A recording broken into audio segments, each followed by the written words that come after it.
Olá pessoal, bem-vindos ao BAT 101, Introdução ao Hebraico Bíblico. Essa é a quinta aula da unidade 14 e a última aula da mesma unidade. E o que nós veremos nessa aula é que muitas vezes no hebraico as conjugações perfeitas e imperfeitas serão prefixadas pela conjunção vav. Tá bom? Não confundam então essas duas palavras que serão chaves nessa aula, a palavra conjunção vav, né?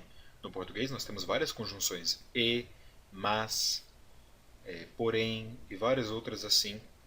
Essas são conjunções, elas juntam partes diferentes ou orações diferentes, e a conjugação perfeita e imperfeita. A conjugação é um tipo de verbo diferente. Então, o que nós veremos é que essas conjugações, a conjugação perfeita e imperfeita, podem ser prefixadas pela conjunção vav.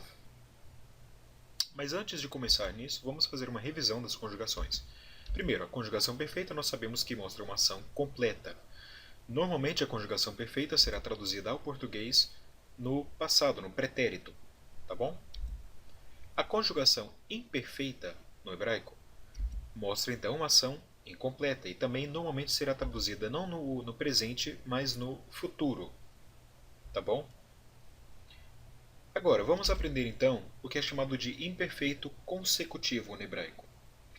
O imperfeito consecutivo tem uma certa forma, e o que eu vou mostrar para vocês então é essa forma, é a forma do imperfeito consecutivo. O imperfeito consecutivo também é chamado de imperfeito relativo. Basicamente, a forma do imperfeito consecutivo é um vav mais um patar e um dagesh, que são unidos então ou prefixados ao verbo imperfeito. Como que isso acontece? Eu vou mostrar aqui a tabela para vocês. Nós já conhecemos, vocês não precisam aprender um novo paradigma. Por quê? Porque é fácil. Quando eu adiciono o vav mais o patar e o dagesh ao yiktol, que é a 3ms, a palavra que aparece é vaiktol. Ao yiktolu é vaiktolu. Tá bom? Então, nada muda na ortografia. Se você já souber o paradigma do cal imperfeito, o paradigma do cal imperfeito consecutivo será bem fácil de entender, de compreender, tá bom? A única coisa que muda aqui é o que nós vemos na primeira pessoa comum do singular. Em vez de ter um vav mais um patar mais o dagesh aqui, nós temos vav mais o kametz. Por quê? Porque o dagesh não pode ser adicionado a uma letra gutural. O aleph é uma letra gutural. Então o que acontece é esta extensão compensatória. Tá bom? Agora, como que nós traduzimos o imperfeito consecutivo? Ele será traduzido como se fosse um verbo perfeito. Interessante, né? Então é como se invertesse a ordem do imperfeito com a conjugação perfeita.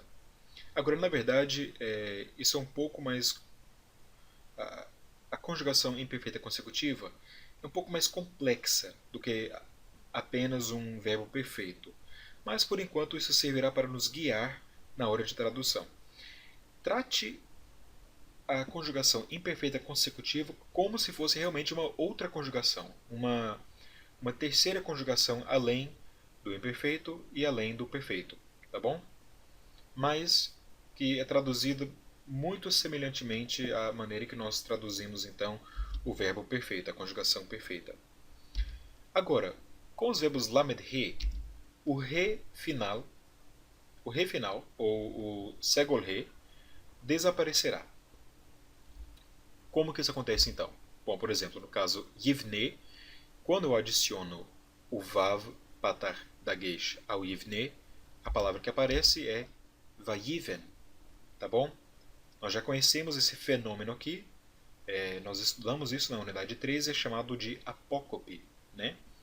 Então, toda vez que você ver então um verbo imperfeito que terminar com segol re, ele será apocopado dessa forma. Os demais verbos que não terminam com segol re terão o vav, o patar e o dagesh simplesmente adicionados, anexados então ao verbo. Aqui está a forma, a tabela, o paradigma para vocês.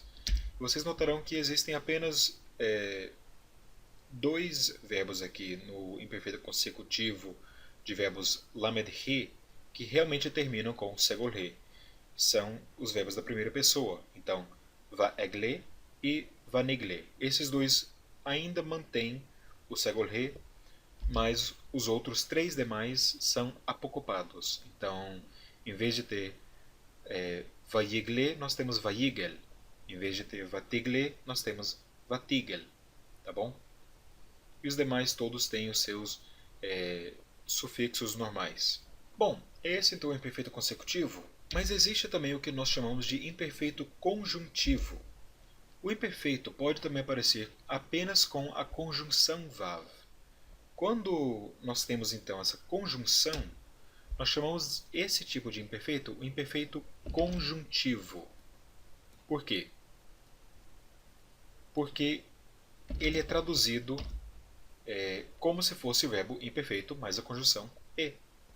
Simplesmente dessa forma. Então, nós não temos o patar, não temos o dagesh, e basicamente isso é uma forma de dizer, de mostrar sequência.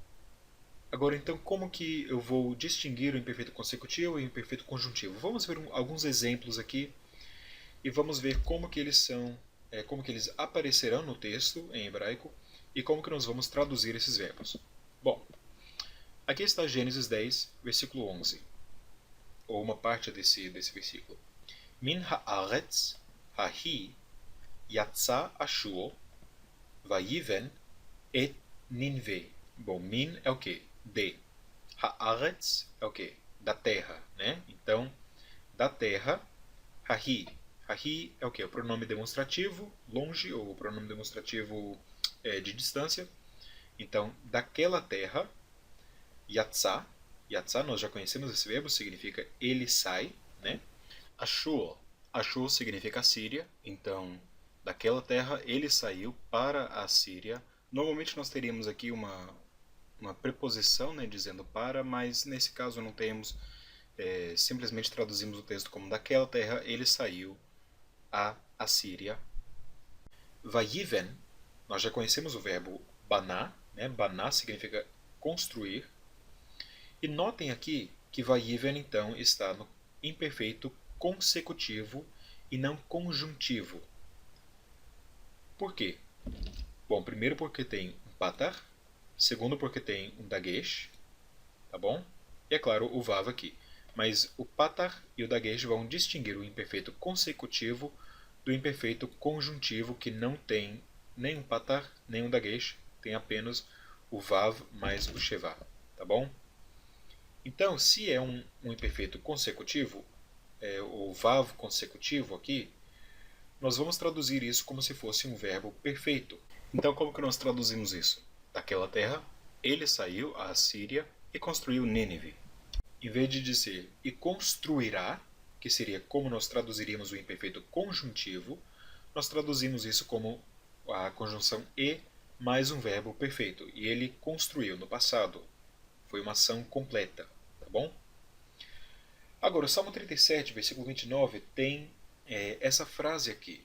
Diz assim, Tzadikim, então os justos, Yeroshu, não reparem essa forma estranha aqui, o verbo que começa com um Yod, chamado também de P-Yod, é um verbo fraco, mas basicamente vocês só precisam saber que esse verbo é um verbo kal imperfeito, terceira pessoa masculina do plural. Então, os justos herdarão, né? Yarash é herdar.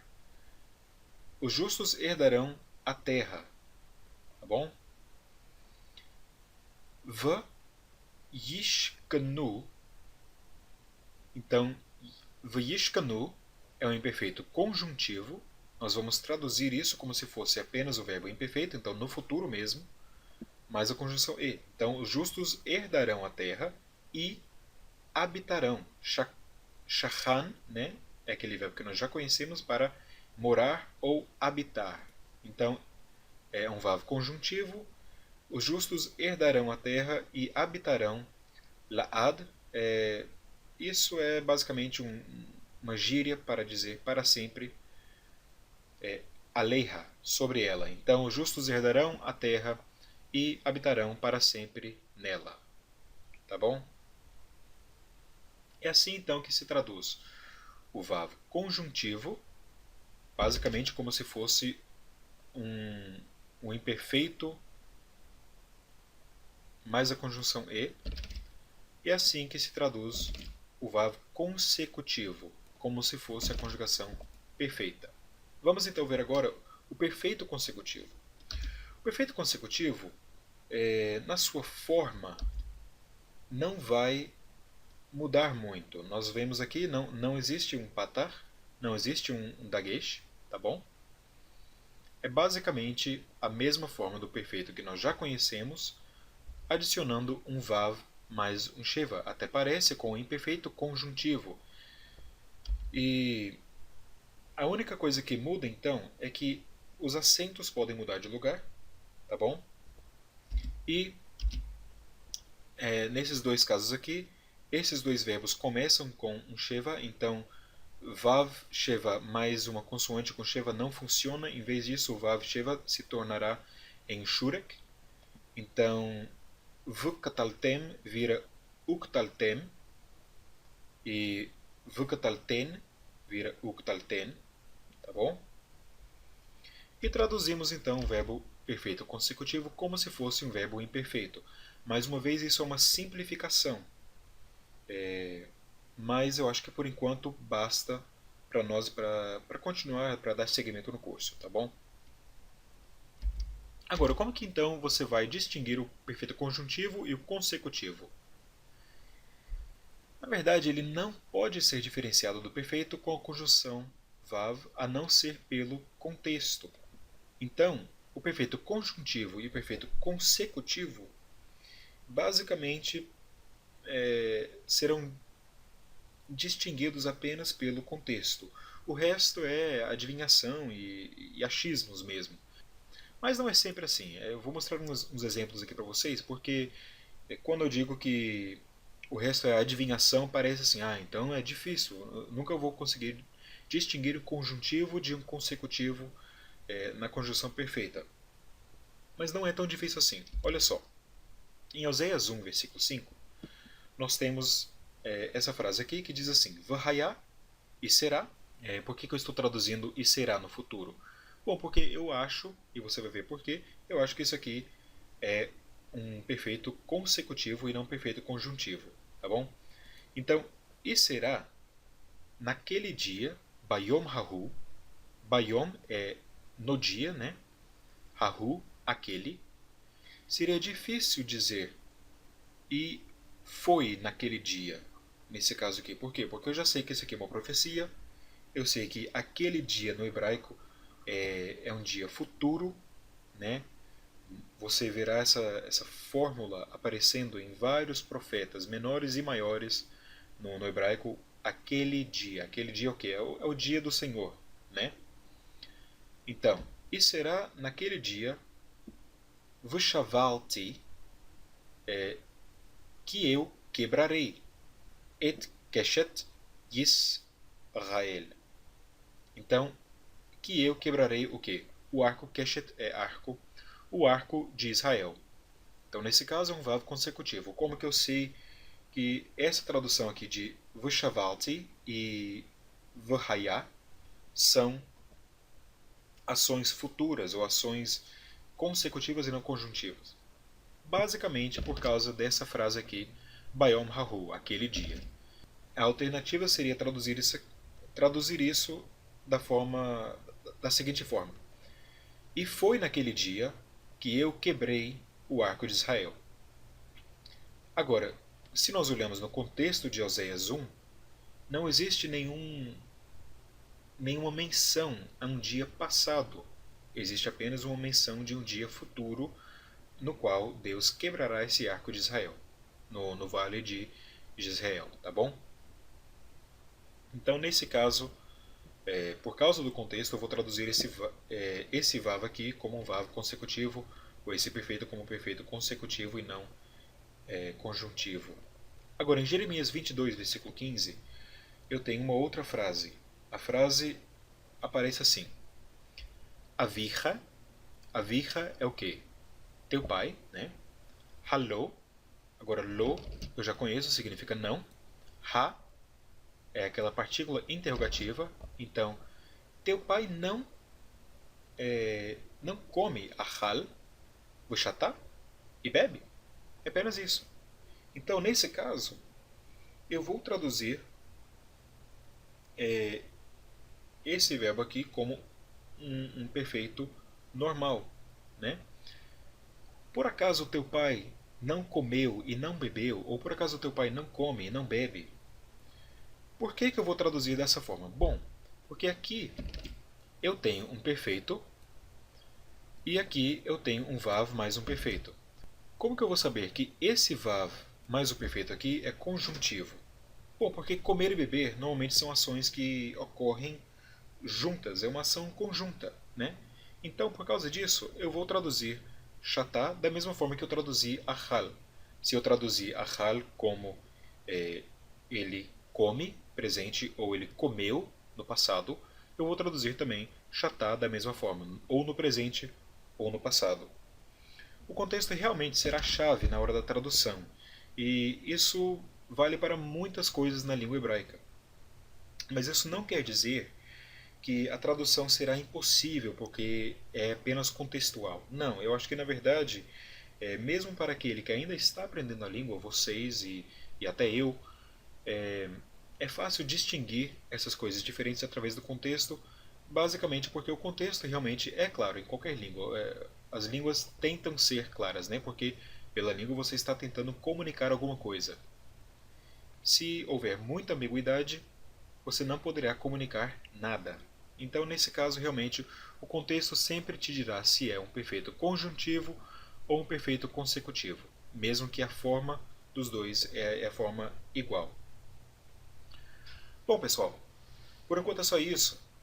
Na unidade 15 nós vamos aprender um outro tipo de verbo fraco e vamos finalmente terminar o tronco kal e veremos então os particípios.